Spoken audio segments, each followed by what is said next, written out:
Welcome to another edition of 5 cards you didn't know were that expensive.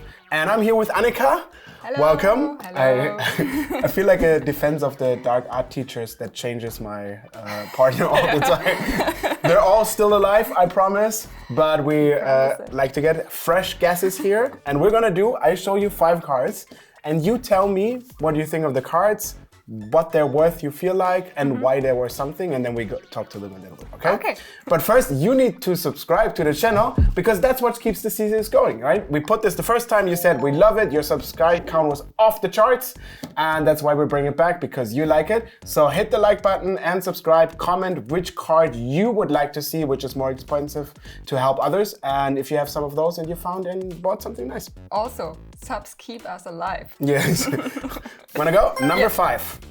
Oh, Gale Raider Sliver? Gale Rider Sliver. It's 1 blue. Sliver creatures you control have flying. 1/1. I mean a 1/1 sliver flying, and then it becomes bigger and bigger and bigger, and people love slivers. Yeah, right. That's what I learned. People love slivers. If you played some commander, there's always people who play and this. like a 1/1 flying for 1. I think might be around like, it's from M14, 5 to 8 euro. It's a rare, so maybe more, but that's my guess. So slivers are iconic, right? Yeah. Magic needs a lot of feeds a lot of the flavor from slivers. There are a lot of old school fans who love slivers still to this day. Of course, new people building commander decks.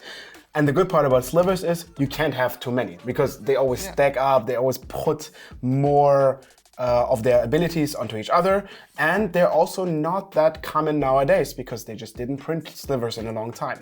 That meaning all the old slivers get more expensive over time, and this one specifically is about 10 euros. Oh, sorry. So almost like the ballpark was right, 5 euros. And there are so many slivers that give +1/+1, and they give like flying and haste and stuff. All of those are keep finding because somebody will buy slivers. But also, like, there are not so many good blue slivers, right? I think slivers are quite distributed in all the colors. Okay. But definitely this ability for the cost, like flying for 1 blue, is the best. All right, good. Number 4. Finale of Devastation. X and 2 green. So it's a sorcery. Search your library and or graveyard for a creature card with converted mana cost X or less and put it onto the battlefield. If you search your library this way, shuffle it. If X is 10 or more creatures you control, get X and gain haste until end of turn. I've seen this before when I played Commander. How long did you see it for? Did you die in that turn? I think we pretty much died after I saw that big dinosaur. So I guess it's expensive. Maybe because it's a sorcery and you have... But in Commander you can ramp up pretty fast. I would say maybe around like 10. I think I bought a copy at 8 or something. So I get like 10 or 12 euro maybe. Okay. Okay. I think if we go a little bit to the past, you would be right. But this card actually exploded over time because it's exactly what people want, right? They want to find creatures. They want to make their creatures bigger. It scales insanely well. Because in the beginning, you just get the creatures. But once you have like infinite mana, because Commander is about making a lot of mana, then all of a sudden this not only becomes your tutor, it also becomes your win option. And that's all Magic players want, right? All in one. When War of the Sparks came out, it wasn't worth much. People didn't play it, it wasn't a constructed card. And then now that War of the Spark is kind of moving out of the constructed like space, people realized, oh, that card is great. So now it's actually worth 26 euros. 26 26. euros. And also, this one is very hard to reprint because it is bound to the cycle of the finales. So all of the colors had one finale. And they're not necessarily bound to the plane because they're ambiguous, you can use them. But it's really weird to reprint only one of those cards. And that makes them in total harder to reprint. So that means buying them is a lot safer because people cannot just reprint it, maybe in a commander set or something. So, and eventually you're just gonna need one. So yeah, I was surprised myself when I saw that the last time. And it's probably gonna go. Number 3. This is special.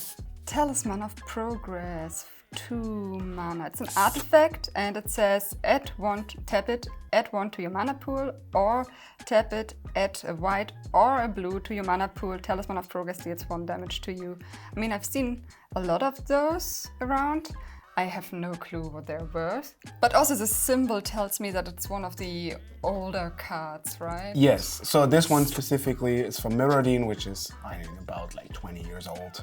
But a lot of them have reprints because of Commander. Okay. Also the other one, the Finale, was a mythic. This one is just an uncommon. Correct. So, as a mana rock, I would say 4 to 5 euro. I don't think it's that much.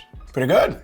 Yeah. No, but that's, I mean, 4 to 5, it's quite accurate. Yeah, it's 5 to 6 euros. Whoa. But for an uncommon, the Progress itself doesn't have that many printings, but a lot of the talismans got reprintings in Commander sets, red, green, black, red, for example. Whenever you play a Commander deck, you want one of those talismans. It's like Soaring, which is about a euro, even if it's like reprinted 1,000 times. If you're gonna play those colors, usually you want a lot of ramp on 2. You have a Mind Stone, and you have a Felver Stone, and the Thought Vessel, which keeps your hand size tough.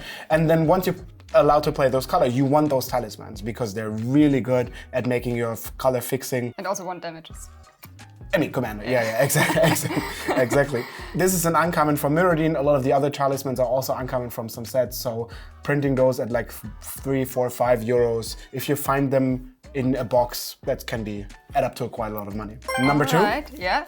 Ready for the next one? This is a recent card. A very angry looking wolf demon or something like that.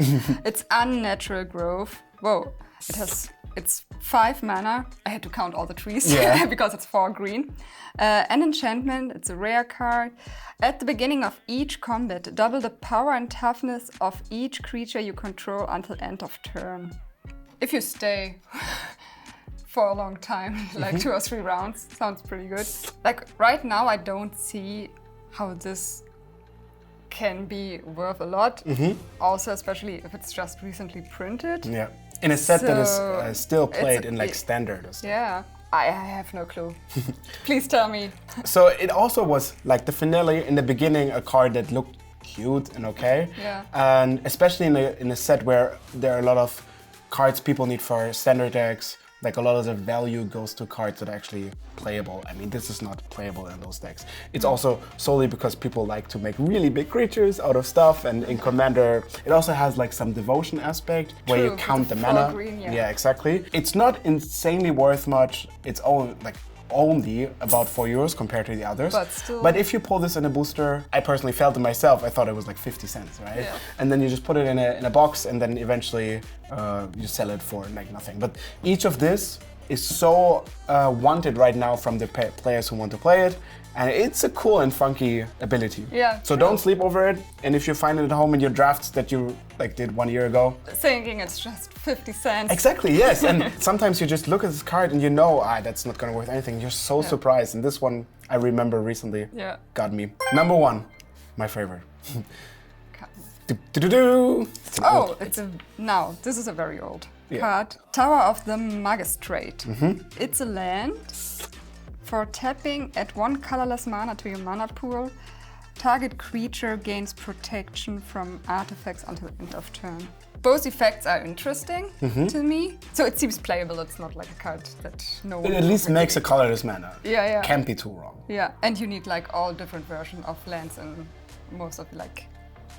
Especially in Commander, where you can just have 1 of each, right? I would give you 15 euro for this. I'm not selling, no.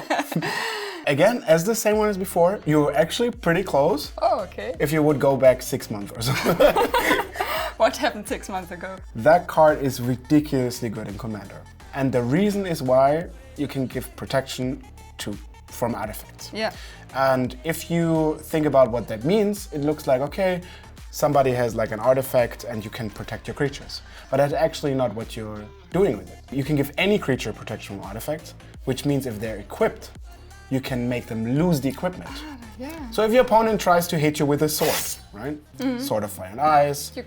You can just say, okay, well, you know what? If you're gonna attack me, I'm gonna remove the sword. Disarm you, basically. Yeah, exactly. It's a disarmament. You know what they're not gonna do? Attack you. Yeah, true. Because you don't want to pick a fight with somebody who just pays a mana and taps a land for you to annoy him. And there are living weapons. There's like equipments that already come with creatures. They're kind of expensive, but you already get the creature and it equipped to it. Yeah, and keeping like 1 mana open. Yeah, and they're usually 0/0s, and the equipment gives them stats, like bonus. So you can just say, okay, I will just gonna kill it, and then you have to do it again. And there are so many applications for this one to be of no real cost and just playing land. It's so good in Commander. And it's about 23 euros. Right, you said like 16, which was not that far off. If you're actually looking at the card and think, okay, I always wanted to play it, or if you've never seen this and now think, I really want to play it, buy it now. It was never printed. I mean, maybe they put it in Commander, but even then, like, this card is just secret tech. We're actually gonna do a top 5 Commander cards that you probably don't know but should play recently. This will be one of those 5, so you're ahead of the game of getting into this before it like gets even higher. Like, I mean, look at the price graph. It's just it was never played. It just doesn't have a reason to be played, except for now it picks up speed in Commander, and I think like 6 months, a year ago, it was at 16 euros, and it got up. And now people discovered it, and with all the new Commander players, now it's out there. Yes. Okay, great. So those were the top 5 cards. They're probably more expensive than you think. Let us know in the comments what you thought about the prices, about the card selection. Do you have cards that you know are more expensive and people would be surprised, like Unnatural Growth we had here at number 2? If you like the channel, if you like the content, you want to see more of us, then click the like button, subscribe, and we see you in the next edition. Bye.